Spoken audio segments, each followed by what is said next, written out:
Bonjour, aujourd'hui on va essayer de faire un cours sur la chaîne d'information.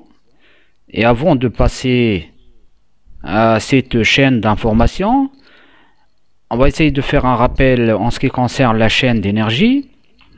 Donc on a dit que c'est une chaîne composée de la partie alimenter, distribuer, convertir et transmettre, et après agir sur la matière d'œuvre de notre système.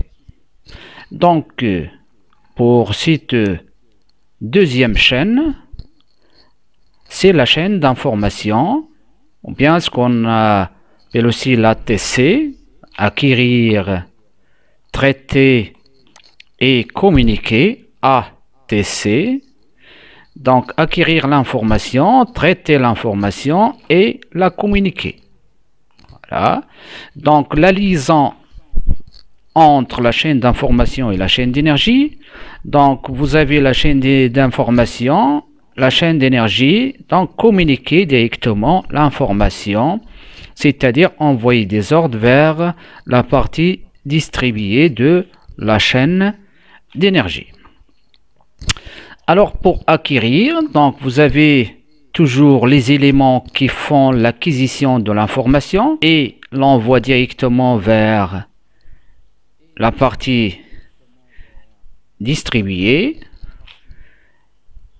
Après, vous avez la deuxième partie. Donc là, pour acquérir, ça se fait par, donc l'acquisition peut être réalisée par différents composants. Pour acquérir l'information, on utilise des interrupteurs, des boutons poussoirs, des capteurs tutoriens, des capteurs aussi numériques, ou bien ce qu'on a des décodeurs incrémentables, les systèmes numériques d'acquisition, capteurs analogiques et transmission de signaux à distance, par télécommande, par infrarouge. Alors ça, ce sont les éléments pour acquérir l'information. Et une fois que vous avez l'information acquise, donc il faut la traiter. Donc deuxième partie de notre chaîne. Il existe différents types de matériel capables de réaliser cette fonction traitée. Acquérir l'information. Et là, les éléments utilisés tout à l'heure, on a dit que ce sont des éléments qui font l'acquisition de l'information. Donc, iltiqat l'ishara. Traité. Donc là, c'est mu'alajat al-ma'loumat. Il existe différents types de matériel capables de réaliser cette fonction. Donc, les automates programmables, les ordinateurs, des microcontrôleurs ou bien des modules logique programmable. Là, c'est en ce qui concerne mu'alajat al-ma'loumat. Troisième partie essentielle, c'est la communication de l'information.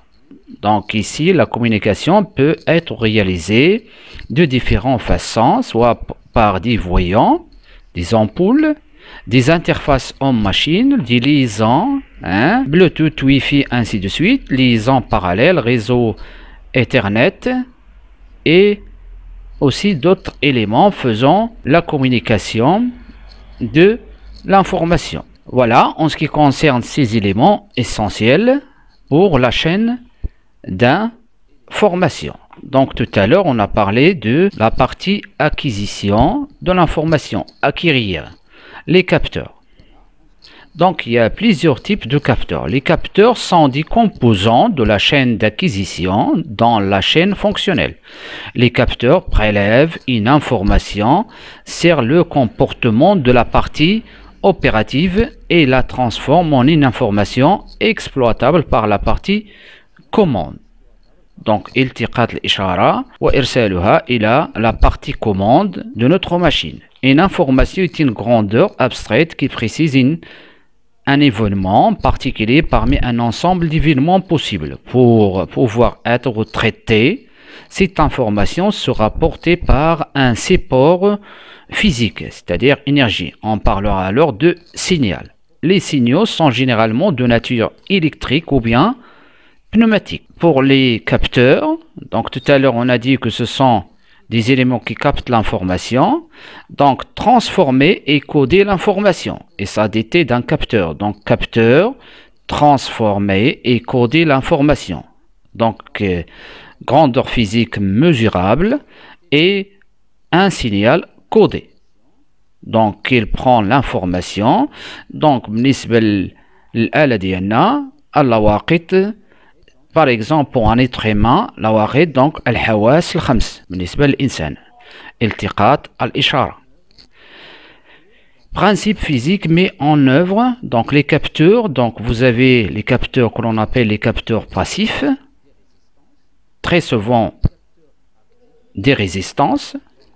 Les capteurs actifs, ce sont des dipôles, donc l'information formée par un capteur peut être une information logique, ou bien analogique, ou bien numérique.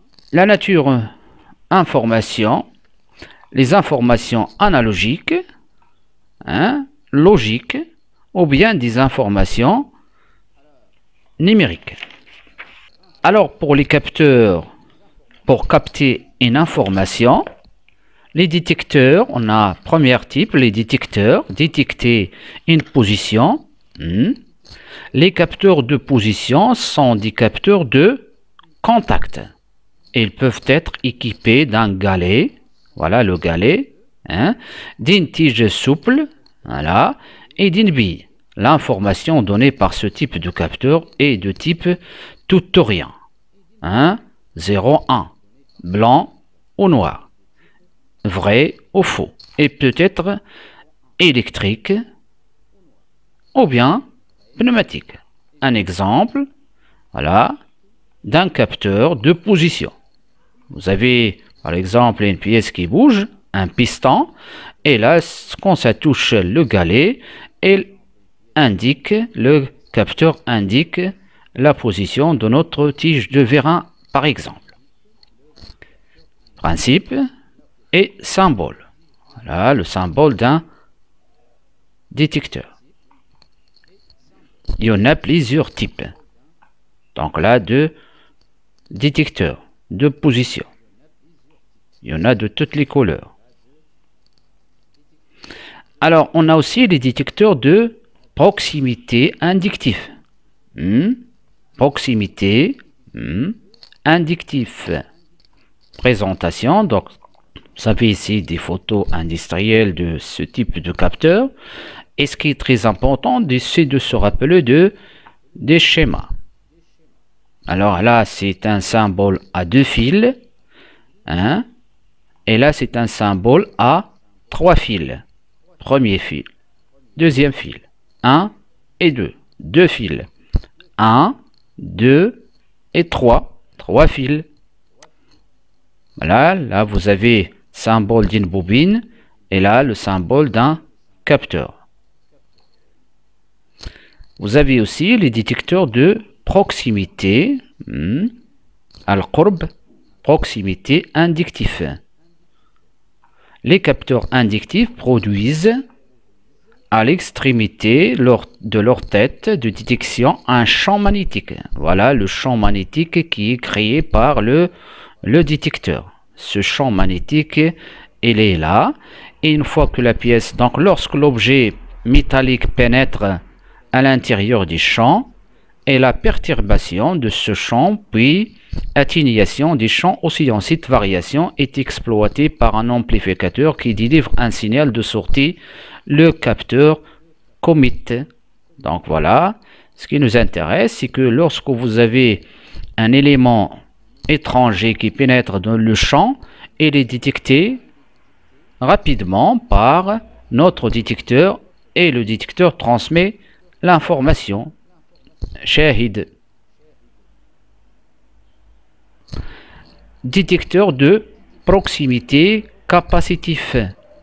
Donc là, ici on va utiliser une capacité, non pas un champ, donc capacité, donc le symbole de notre capacité, détecteur, capteur, 3 fils, et là vous avez la photo de des constructeurs.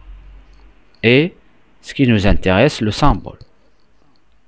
Là, c'est un détecteur de proximité capacitif, puisqu'on utilise ici une capacité, mot captif.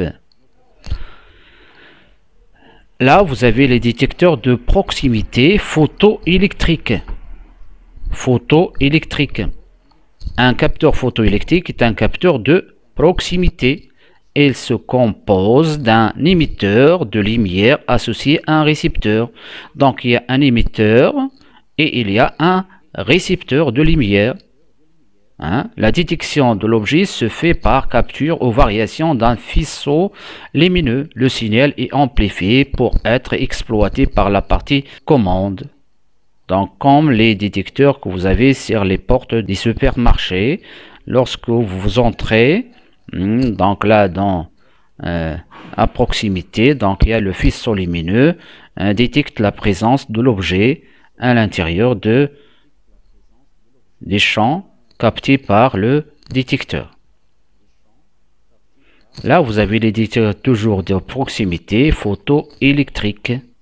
Les différents types il existe 3 types de détecteurs. La détection que l'on appelle la détection par barrage, ou bien la détection par le faisceau réfléchi, ou bien par un système que l'on appelle le système réflexe. Donc c'est ce qu'on va essayer de voir sur le dessin ici. Faisons attention aussi au schéma.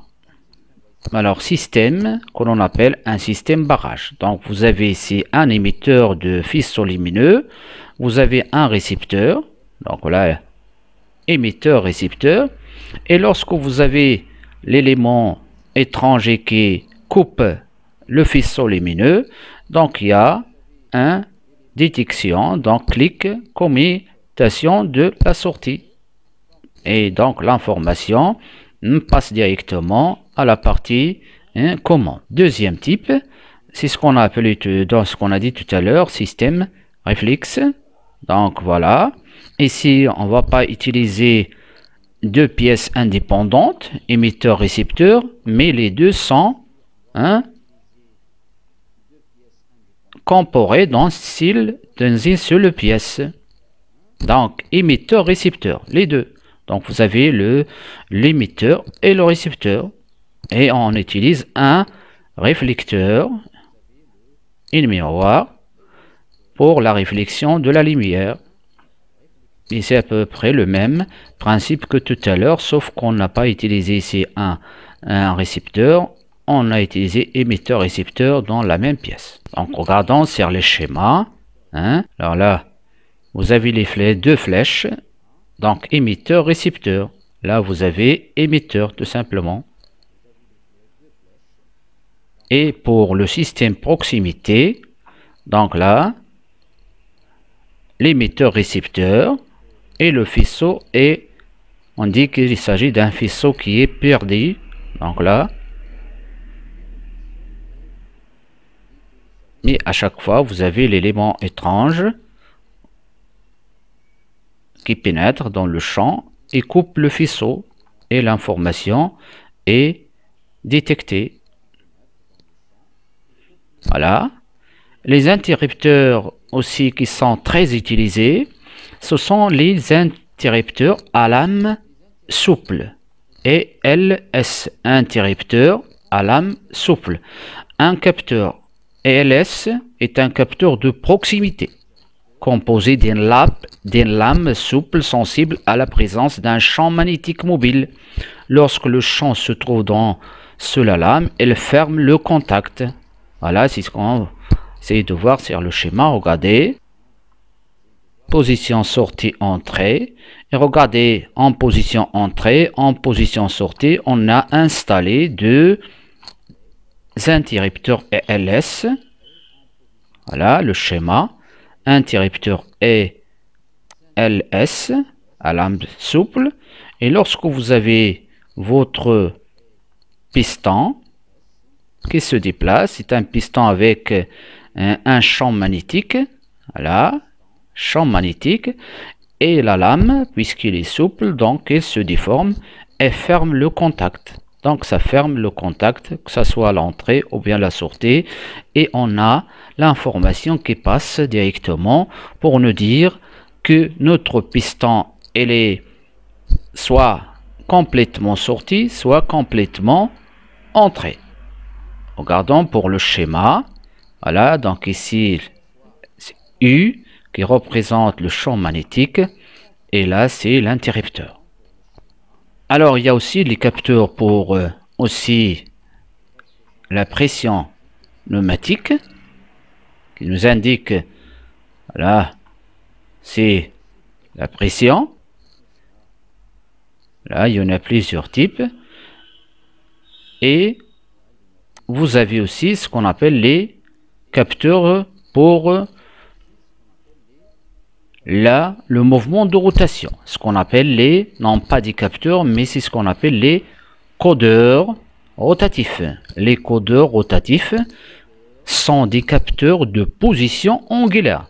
Donc on est plus sur des mouvements de translation, mais sur des mouvements de rotation angulaire. Le disque des codeurs est solidaire de l'arbre tournant du système à contrôler. Exemple, un moteur qui tourne, et lorsque vous voulez par exemple savoir de combien a tourné votre moteur, on utilise essentiellement ces types de codeurs qu'on appelle les codeurs rotatifs. Il existe deux types de codeurs rotatifs, les codeurs incrémenteux et les codeurs absolus.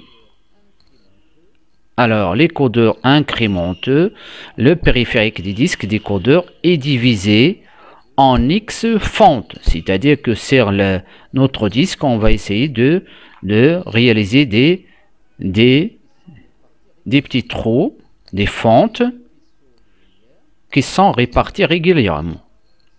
Et un faisceau de lumière, un faisceau lumineux se trouve derrière ces fentes dirigées vers une diode photosensible. Chaque fois que le faisceau est coupé, le capteur envoie un signal qui permet de connaître la variation de position de l'arbre. Alors regardons sur le dessin. Vous avez l'axe de votre moteur. Voilà le moteur, l'axe des moteurs, et on veut savoir de combien a tourné notre moteur. Donc on installe sur l'axe des moteurs un disque, voilà, et le disque on a réalisé plusieurs fentes, des petits trous, des fentes pour laisser passer la lumière. Et regardez, donc là vous avez le passage limiteur, le récepteur. Lorsque la lumière passe par le trou, donc elle est reçue par le récepteur, et on va essayer de faire le compte de nœuds passage de lumière. À chaque fois qu'il y a passage de lumière, donc on fait le compte.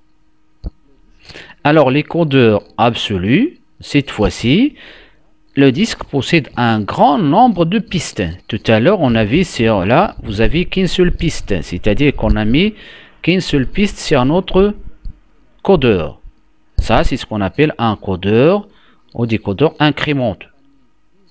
Là, sur ce deuxième disque, on n'a pas mis une seule piste, mais on a mis plusieurs pistes. C'est ce qu'on appelle un codeur absolu.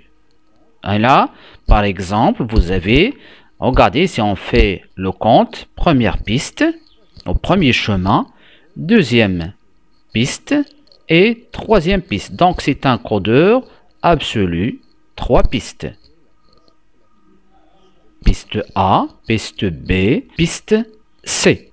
Et là, si on fait aussi le compte, on va y avoir non pas 3, mais 12 pistes. Voilà,